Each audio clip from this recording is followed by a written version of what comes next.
so proud of Badlands for delivering when he needed to. And then he was not in the hot dog eating contest as far as I could tell. Joey Chestnut comes in, and Joey Chestnut, look, he's got a flair for the dramatic. What can I say? On the 4th of July, he sets the all-time record, one more hot dog than his previous all-time record. He ate 76 freaking hot dogs. 76 hot dogs in 10 minutes.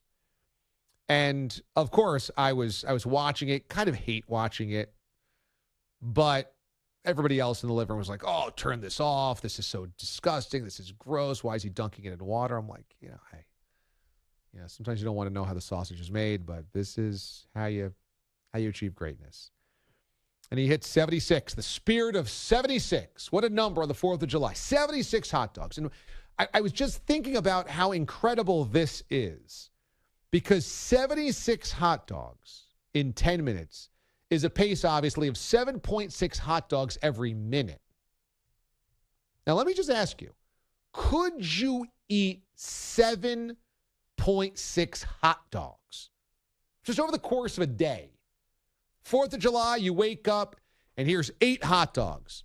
And I put them in front of you, and I'm like, this is your meal, morning, noon, night. This is it. This is your meal, 3 meals for the entire day. You have to eat 7.5 hot dogs. Could you do it? I mean, look, I might over 3 meals, but I get real sick of hot dogs. Like 2 or 3, and I'm definitely maxed out on hot dogs for the day. He eats 7.6 per minute for 10 minutes. Eat 7 hot dogs, not over the course of a day, but in a minute. Now see how you feel 7 hot dogs in a minute. Okay, now eat another 7 hot dogs in the next minute. Oh, and then duplicate that the next minute, the next minute, the next minute, the next minute, the next minute.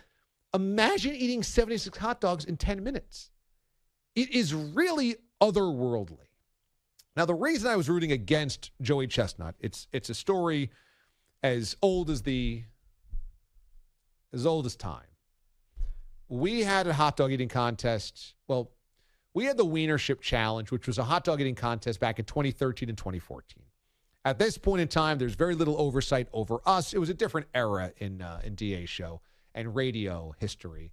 And they just let us crush tons of hot dogs. We brought in our own hot dogs. And then Nathan's got involved in it, had Badlands Booker come by because they liked the pub. And they actually brought us hot dogs. And so we were making our hot dogs. They were bringing in free hot dogs. We were just eating tons of hot dogs. And we were eating against Badlands Booker eventually. The first year it was against Mraz. The second year, well, it was staff. Second year, it was against Badlands Booker. The third year, against Badlands Booker. Finally, our bosses were like, no, you're not doing this anymore. This is really dangerous. You guys could choke. And we're like, we'll bring a medic in. And they're like, no dice, just not doing this. So we said, okay, let's pivot here. Okay. And this was when we had Joey Chestnut and Megatoad coming in as guests to promote the 4th of July. And the Nathan's hot dog people were great to us. They're like, you guys get it. You're a show that involves food and sports. We like that you guys understand the absurdity of it. We understand your show's absurd. We want to be part of this show. So we're going to bring you Joey Chestnut and Megatone. We're like, that's awesome. And we say, well, can they eat a hot dog? And they're like, they don't. Tomorrow is the contest, so they don't want to competitively eat like a bunch of hot dogs, but they will eat hot dogs. We said, we understand. What we'll do is we'll make special hot dogs, like weird hot dog flavors. They can taste test them. They were like, great. They're in on that. That's a fantastic idea. They're not shoving hot dogs, volumes of hot dogs in their stomach, but they'll be part of the bit. We say, great. So we make these really cool hot dog combinations, a peanut butter and jelly hot dog. There was an Italian dunker hot dog. There was maybe a Mexican pizza hot dog. We made these really badass s'mores hot dog. They come all the way in. They step in. We're doing the night show. It's the evening, 6 until 10 p.m. We were on it at that time. They come in, and we were like, well, it's so great that you guys are here to try to taste test these hot dogs. We've had the listeners involved and created these hot dogs. We went out and bought all this food for the hot dogs. We've got all the condiments around. We made the hot dogs for you. They bring in like 100 hot dogs. Nathan's people are bringing in hot dogs. And Joey Chestnut in the middle of the segment goes, well, I'm not eating that. I was like, well, we don't need you to competitively eat them, but we did agree that you would taste test them. Well, I'm not eating that. Not unless you pay me. We're like, whoa, diva alert, not in the agreement. Joey's like, oh, what do you think? I'm a dancing monkey? And I'm like, okay, let's back off our high horse here. And then he compared himself to, of all people, Jenna Jameson, and said Jenna Jameson doesn't work for free. And I'm like, so now you're a porn star? This is the weirdest argument ever. And it was all on air. It was at this point in time where we said, well, you're banned for life from the DA show. And he said, I don't eat hot dogs the day before the event. And we said, we just watch you on SportsCenter eat a hot dog. Literally, they're showing the video on SportsCenter right now as we're on the air. Oh, well, that was just for promotion. We're like, well, this is for promotion. So at that point in time, we had waved him off for good. And Joey Chestnut never to be seen again here on the DA show. So I personally do not get great pleasure in watching him dominate the competition again. This is his 14th title. And he just absolutely annihilated everybody in his wake. There was nobody close to him. Now, I'd like to know, how is Joey Chestnut this much better this late in his career? We should have had these other guys coaching themselves and working themselves into a challenger. It's one thing if at the very beginning of this run, Joey Chestnut was that much better than everybody else. There's now 14 years to catch up to him. What is going on? Where is the training? Where is the next great guy? And the next great guy was Kobayashi, who could take him down. And then Kobayashi went loco. He went cuckoo. He actually got thrown off the circuit for being a crazy person.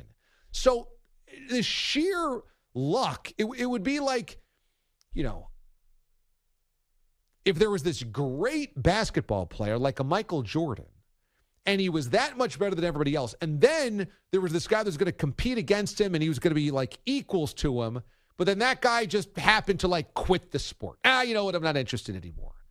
As though like Magic Johnson and Larry Bird just said, you know what? I don't really want to play baseball anymore.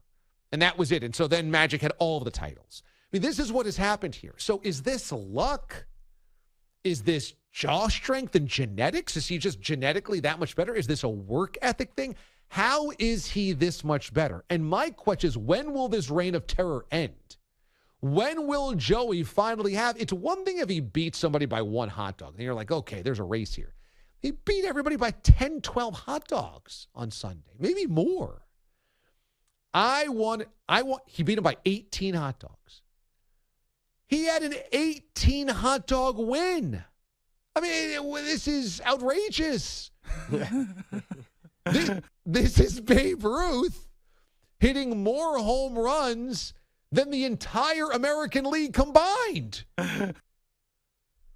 When does the reign of terror end? I need it to end soon. He's already 37. He can't be doing this into his 40s, I don't think, unless there's a Tom Brady situation going on.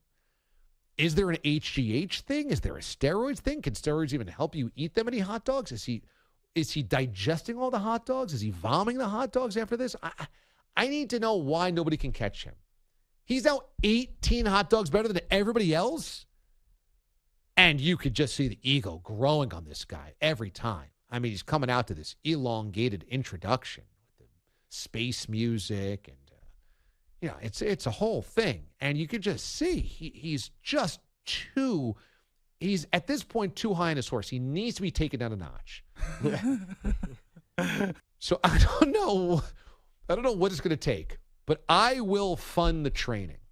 If there is somebody that says, I believe I can do it, I'll be the soccer academy that brings up the next generation of competitors and says, we're gonna build the next great soccer player. Go through our academy. We'll train you. We'll pay for your lodging. You can live with me. I will make hot dogs every single day. You can stay in the guest room, and then we're gonna drive you. We're gonna make sure you're on the best arrangement. Then gonna drive you to Coney Island on the 4th of July.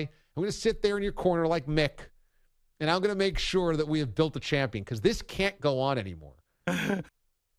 I need this to end. Joey is the only guy who's banned from the DA show whose life is better after being banned. Once we ban you, automatically life becomes terrible. We've seen it happen time and time again. Although Bobby Valentine might end up becoming the mayor of Stamford, Connecticut. That would poke a hole in that theory as well. But for the most part, if we ban you, you're toast.